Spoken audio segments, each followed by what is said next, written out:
waxaa ku soo dhoweeyay wafdigan wasiir ku-xigeenka gargaarka iyo maareynta musiibooyinka dowladda federaalk Soomaaliya garoonka diyaaradaha ee Janaal Maxamed Abshir siyaasiyiin oday dhaqameed iyo waxgarad kala duwan.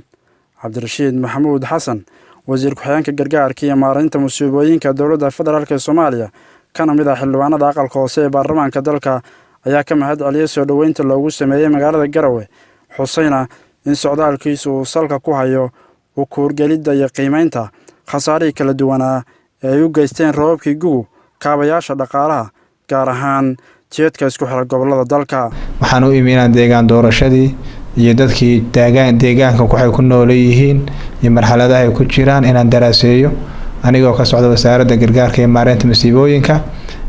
Waxaa ka da'ay ayaamihii la soo dhaafay deegaamada Puntland roobab aad iyo aad u waaweyn alxamdulillah waxa ilaahay loogu xamdi noqo.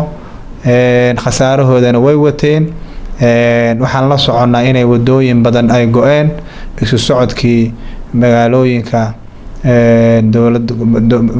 isku socodkii magaalooyinka ay kala go'een dadkii shacabkii iyo dadkii markaa ku safrayay wadada dheer. Marka insha Allah waxaan rabaa meelahaas dhibtu ay ka dhaceen inaan booqdo insha Allah wixii dowladda federaalka aan uga soo heli karnaan insha Allah taala inaan la garab istaagno shacabkayga inaan u shaqeyno markastana waan nimaanaa shacabkayga aad iyo aad baan u jecelnahay waxaan u shaqeynayna waa shacabka Soomaaliyeed meel kasta ay joogaan khaas ahaan deegaan doorashadeedu waa Puntland. Marka deegaan doorashada saasan maanta ku imi safarku saasuu ahaa waana joogi doonaa haddii Ilaahay yiraaho ayaamahan soo socda. Waxaana booqan doonaa haddii Ilaahay yiraaho meelihii uu roob ku da'ay.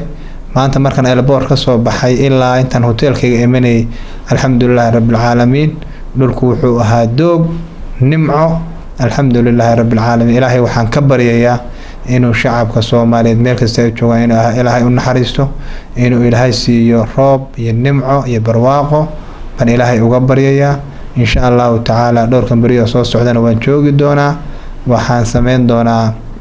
waxaan mari doonaa meelihii ay barakacayaashii iyo dadkii soo roobka ugu da'ay.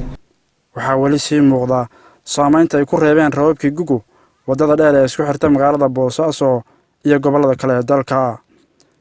Yuusuf Maxamed Maxamuud warbaahinta qaranka Soomaaliyeed magaalada Garowe.